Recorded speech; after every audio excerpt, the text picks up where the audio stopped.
দেখুন 2025 সাল মঙ্গলেরই বছর, অর্থাৎ 2025 সালের রাজাই মঙ্গল। কারণ সংখ্যাতত্ত্ব বিচারে কিন্তু 9 সংখ্যা হচ্ছে মঙ্গলের সংখ্যা, এবং যে রাজা সেই যদি অসুস্থ থাকে কি অবস্থা হতে পারে। একদম। অর্থাৎ 27শে অক্টোবর পর্যন্ত, এর আগে আমি প্রোগ্রাম করেছি যে 27শে অক্টোবর পর্যন্ত মঙ্গল ঠিক অবস্থা থাকবে না। কারণ মঙ্গল যেমন মিথুন রাশিতে এখন বর্তমানে আছে, মঙ্গল এতদিন বক্রী অবস্থায় ছিল। মঙ্গল কখনো বক্রী থাকাও শুভ নয়। জন্মকালীন কোনো জাতক জাতিকার জন্মছকে বিশেষ করে মঙ্গলের মতো গ্রহ বক্রী থাকা কখনোই শুভ নয়। কারণ মঙ্গল হচ্ছে দেব সেনাপতি কারক গ্রহ। মঙ্গল সাহসিকতার পরিচয় দেয়, এবং মঙ্গল যদি শুভ অবস্থা থাকে সেই জাতক জাতিকার জীবনে কিন্তু তাদের সাহস থাকে এবং তাদের জীবনে নানাবিধ সাফল্য আসে। মঙ্গল শুভ অবস্থা থাকলে তার ক্রিয়েটিভ জগতে সাফল্য আসে।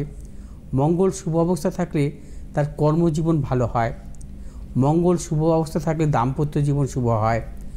মঙ্গল শুভ অবস্থা থাকলে তার গৃহাদি সংক্রান্ত বা সম্পত্তিজনিত নানা রকম যোগাযোগ ভালো হয়। এবং মঙ্গল যদি অশুভ অবস্থা থাকে তার জীবনে কিন্তু কোনো দিক থেকে সেভাবে সাফল্য আসে না। অর্থাৎ বর্তমান 2025 সালের রাজাই হচ্ছে মঙ্গল। সে মঙ্গল যদি অশুভ অবস্থা থাকে অর্থে নানাবিধ প্রতিকূলতা আসতে পারে।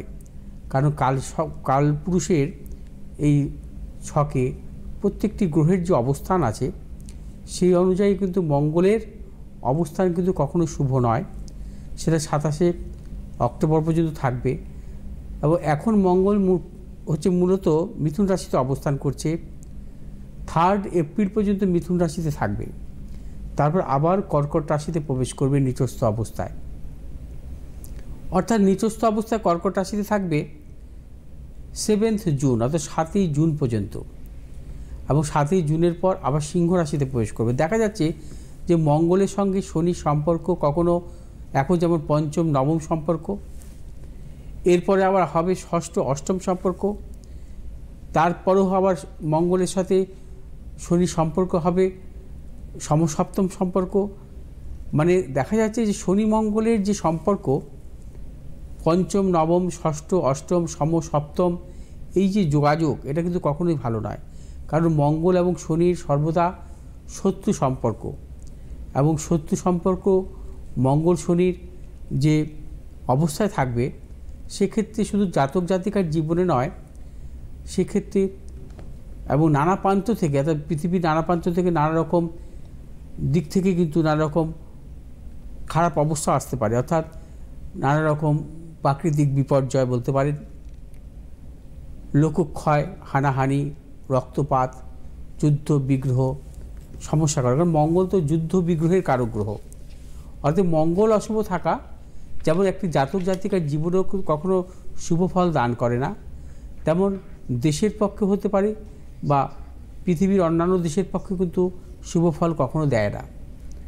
অর্থাৎ মঙ্গলকে সর্বদা শুভ অবস্থায় থাকা উচিত একটি জাতক জাতিকার জীবনের রাশিচক্রে।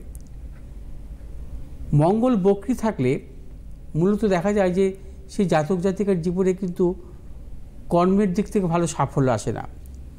মঙ্গল যদি বক্রী থাকে কোনো জাতক জাতিকার জন্মছকে তার দাম্পত্য জীবনের দিক থেকেও সমস্যা আসে। মঙ্গল যদি বক্রী থাকে কোনো জাতক জাতিকার জন্মছকে তার শারীরিক নানা রকম প্রতিকূলতাও আসে।